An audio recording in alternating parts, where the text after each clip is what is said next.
राम राज्य नहीं हो सकता, इसी को रावण राज कहते हैं, इसी को राक्षस राज कहते हैं। चीर हरण कर रहे थे और उत्तर प्रदेश का मुख्यमंत्री लखनऊ में और भारत का प्रधानमंत्री दिल्ली में बैठ के उसे देख रहा है और एक शब्द उनके मुंह से नहीं निकला। गुंडे खत्म कहाँ हुए थे? जो गुंडे थे वो सब बीजेपी ज्वाइन कर चुके।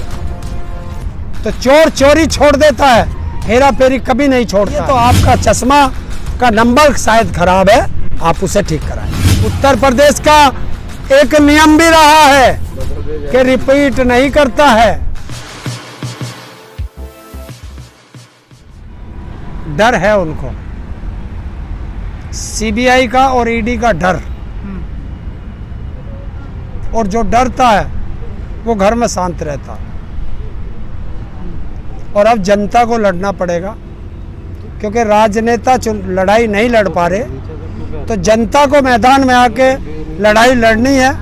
और वो जनता शुरू कर चुकी है कि जिस तरीके से एक पुलिस वाले को, एसपी को, आपने उसकी एसपी की बाइट सुनी होगी कि एसपी कह रहा है कि यहाँ पे बीजेपी वाले मार रहे हैं और हथगोले, हैंड ग्रेनेड, क्या क्या बता रहा है। तो ये राम राज्य नहीं हो सकता, इसी को रावण राज कहते हैं, इसी को राक्षस राज कहते हैं। क्यों राम राज्य क्यों नहीं है? कैसे, क्या कमी दिख रही है? राम राज्य में राम मंदिर बनवा रहे हैं, क्या कमी है फिर?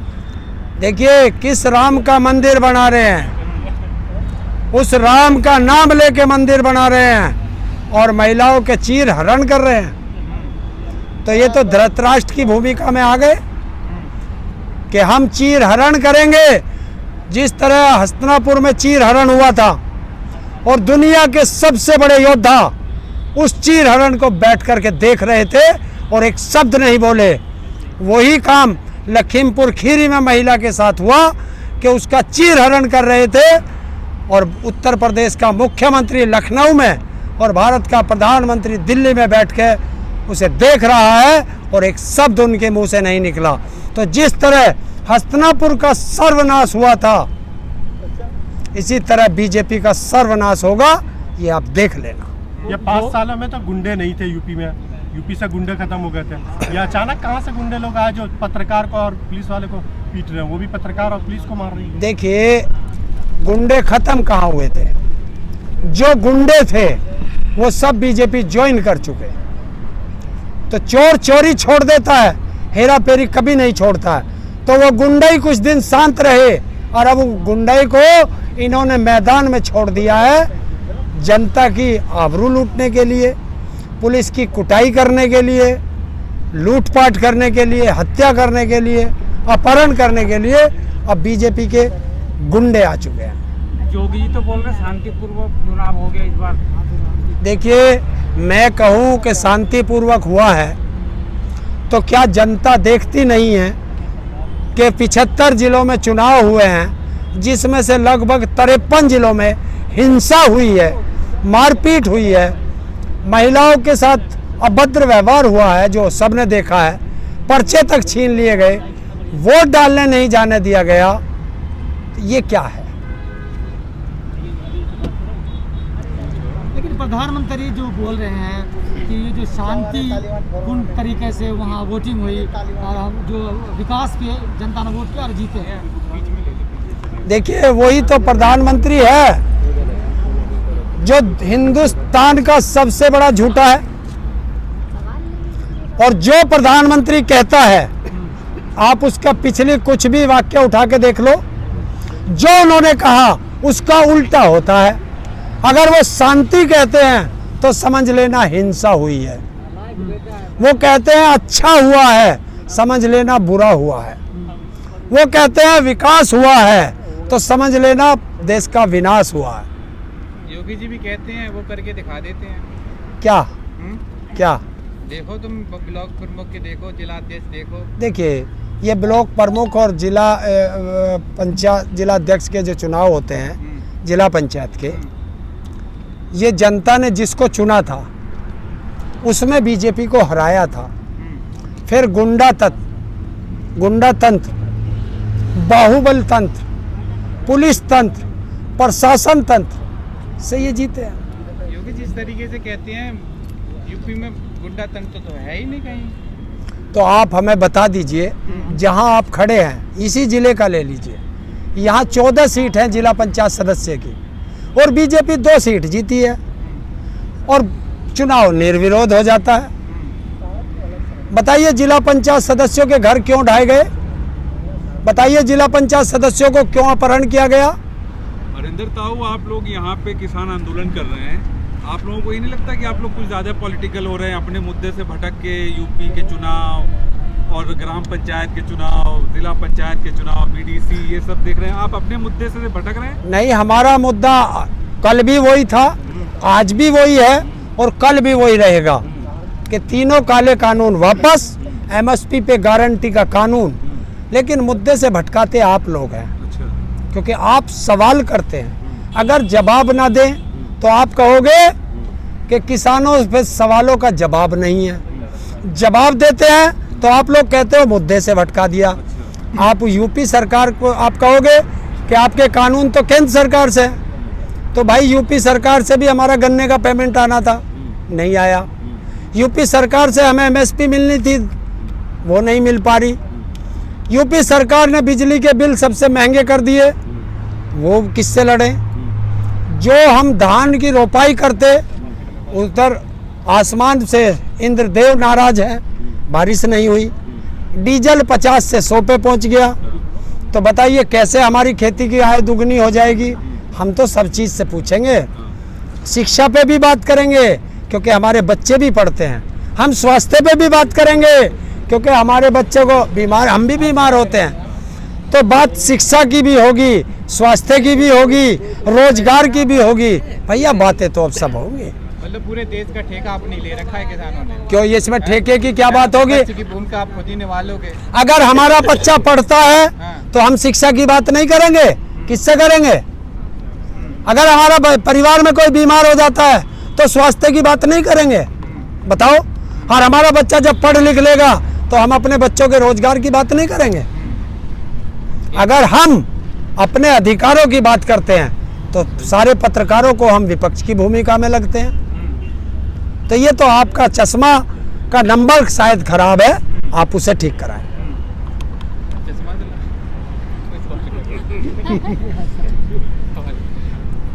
लेकिन राजनीति तो आप शुरू से ही कर रहे थे बंगाल चुनाव को लेकर, यहाँ भी। लेकिन उत्तर प्रदेश में जिस तरह से योगी सरकार दावा कर रही है, तो क्या जो किसान है, ये किसान पे भरोसा है योगी सरकार को? आप वोट करेंगे? देखिए, जब तक वोट नहीं पड़ती हर कैंडिडेट कहता है मैं जीत रहा हूँ।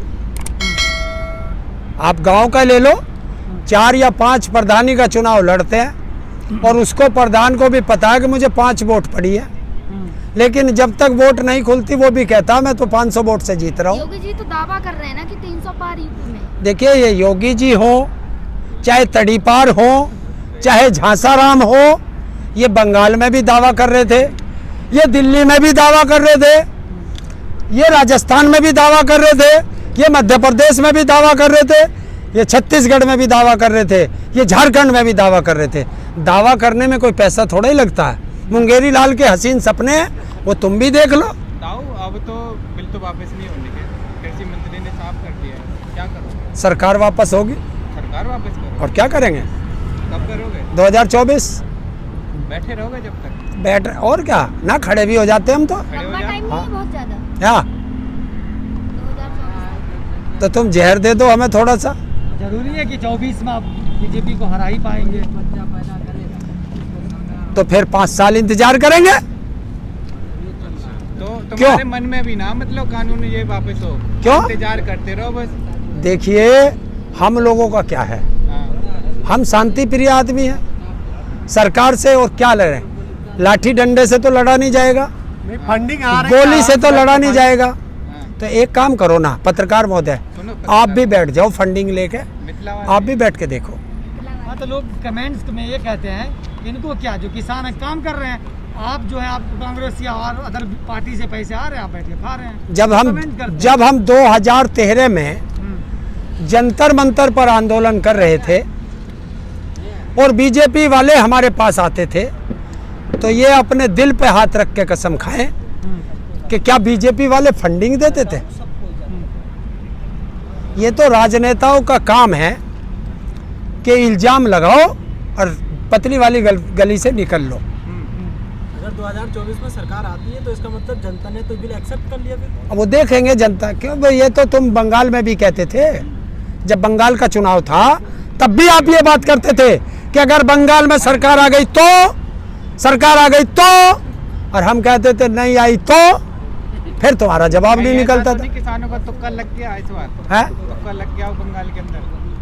हाँ, तो चलो आपको ये लगता हो तुक्का लग गया, हाँ, जो जहां बीजेपी पूरी बीजेपी लगी थी, देश का प्रधानमंत्री लगा था, सारा मंत्रिमंडल लगा था, सारे सांसद और विधायक लगे थे, और बीजेपी के भारत में जितने मुख्यमंत्री हैं वे सब लगे थे, और आरएसएस लगी थी बंगाल के अंदर। ये तो सारी ताकत थी, कुछ बचा था बीजेपी पे? तो बंगाल तो छोटा देखिए, है। बंगाल और यूपी में अंतर है।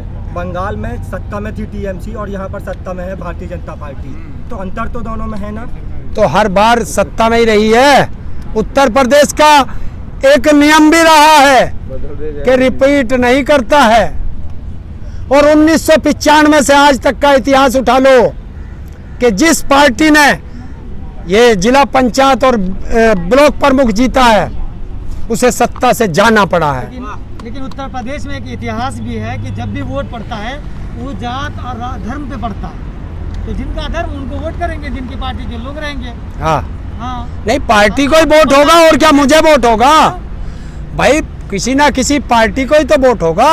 हाँ, हम मुझे थोड़ा ही होगा। मजबूत कौन है वो? है? कौन मजबूत है अभी उत्तर प्रदेश? आ जाएगा, हाँ? आ जाएगा। योगी मजबूत है, बीजेपी मजबूत है, आपको भी पता कौन है। कह रहा मजबूत है? हाँ? कौन कह रहा मजबूत है? सारे चुनाव जीत रहे, सरकार मजबूत बना रहे, है। मजबूत है। सारे चुनाव जीत रहे, ब्लॉक कौन सा? पंचायत के चुनाव यार तुम्हें अभी तो मैंने बताया कि जब इसके घर ढा दिया गया कि वोट दे वरना तेरा घर ढा देंगे, इसके बेटे को उठा लिया कि वोट दे वरना तेरा बेटे को नारकोटिक्स में अंदर कर देंगे, हाँ, हैं? महिलाओं का चीर हरण कर रहे हो, ये वोटिंग होती है? तो फिर आप घर से वोट करेंगे इस बार? क्या? घर के मारे वोट करेंगे? नहीं, अब तो जनता वोट करेगी, और जनता किसी से डरती नहीं है। वे 10-20 लोग डरते होंगे, ये जनता नहीं डरती है। जनता ने तो जिला पंचायत सदस्य में बीजेपी हराई, जनता ने बीडीसी में हराई, जनता ने प्रधानी में हराई, और जनता 2022 के विधानसभा में हराएगी और 2024 के लोकसभा में हराएगी। वो तो पता चल गया ही था, जिसे हम प्री वोटिंग कहते हैं, उसमें सब बीजेपी के ही जीते हैं। अरे पिछले इलेक्शन में सपा जीती थी, सारे कहाँ गई? ये जनता है, जिसको चाहेगी सर पे बैठा लेगी। आप कह रहे जनता, वहीं रामपुर में देख लीजिए, प्रयागराज में देख लीजिए, जब प्री वोटिंग में जीती थी बीजेपी, सबसे बड़ी पार्टी वहीं हुई थी, जश्न मनाया जा रहा था, योगी जी भी उसमें शामिल थे। तो अभी पीछे एमएलसी के चुनाव हुए थे, एमएलसी के, और एमएलसी में योगी अपनी गोरखपुर हारा था, मोदी अपना बनारस हारा था, वो नहीं दिखता। मतलब अगर पार्टी जीते तो आपके लिए गलत है? नहीं, किसके? मुझे ऐसा लग रहा तुम पत्रकारों को गलत लगता है। चलिए ठीक है। चलो ठीक है।